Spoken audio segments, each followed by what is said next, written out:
నేనెప్పుడు వెంకటేశ్వర స్వామి మా ఇంటి కులదైవం. మా ఇంట్లో నుంచి నేరుగా చూస్తే మంగాపురం సైడు గోపురం అక్కడంతా కూడా 3 నామాలు కనబడుస్తూనే ఉంటాయి. ఇంట్లో నుంచి పైన ఎక్కి చూస్తే తిరుమలలో ఉండే 3 నామాలు ఇంటి దగ్గర నుంచి చూసే అవకాశం వస్తుంది. నేను నమ్మిన దేవుడు, నమ్ముతున్న దేవుడు, నేను ప్రార్థించే దేవుడు వెంకటేశ్వర స్వామి అని చెప్పి కూడా నేను మీకు తెలియజేస్తున్నా. ప్రతిరోజు ఒక 2 నిమిషాలే నేను ఒకటే కోరుకుంటాను. దండం పెట్టుకొని 1 నిమిషం ప్రార్థన చేసి, ఇప్పుడు ఒకసారి చూస్తే నాకు ప్రాణ భిక్ష పెట్టింది కూడా వెంకటేశ్వర స్వామి. అదొక మిస్టరీ కూడా. 2003లో నా మీద 23 క్లేమోర్ మైన్స్ ని బ్లాస్ట్ చేస్తే సాక్షాత్తు వెంకటేశ్వర స్వామి నాకు ప్రాణభిక్ష పెట్టాడు. ఏదో చెయ్యాలని ఆ రోజు నన్ను కాపాడాడు.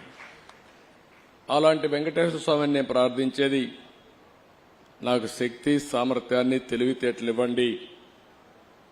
ప్రపంచంలోనే తెలుగు జాతి నెంబర్ 1 జాతిగా ఉండడానికి ఆశీర్వదించండి. ప్రపంచంలోని ఇండియన్స్ అందరూ కూడా గ్లోబల్ సర్వీసెస్ అంటే ప్రపంచంలో ఉండే ప్రజలకు సేవలు అందించే అవకాశాన్ని కల్పించండి. ఈ దేశంలో పేదరికం లేని సమాజం, అందుకే ఇటీవల నేను మాట్లాడుతున్నా జీరో పావర్టీ. మనందరి బాధ్యత. సమాజం మనకి ఇవన్నీ ఇచ్చింది. ఈరోజు నేను ఒక ముఖ్యమంత్రిగా ఉన్నా, రమణ గారు former chief justice of India అయినా, లేకపోతే వేదిక పైన ఉండే పెద్దలు కొంతమంది మంత్రులైనా, ఇక్కడికి ఉండేవాళ్లు వివిధ రంగాల్లో బ్రహ్మాండంగా రాణిస్తున్నా, ఇది మనకు సమాజమే ఈ అవకాశం ఇచ్చింది.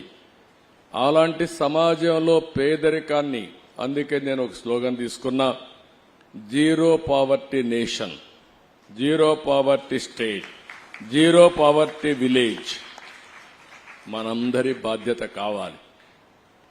సంపద కొంతమందికి పరిమితమై పేదవాళ్లు పేదరికంలో మగ్గుతా ఉంటే అది మంచిది కాదు. ఈ విషయం మనం గుర్తుపెట్టుకోవాల్సిన అవసరం ఉంది.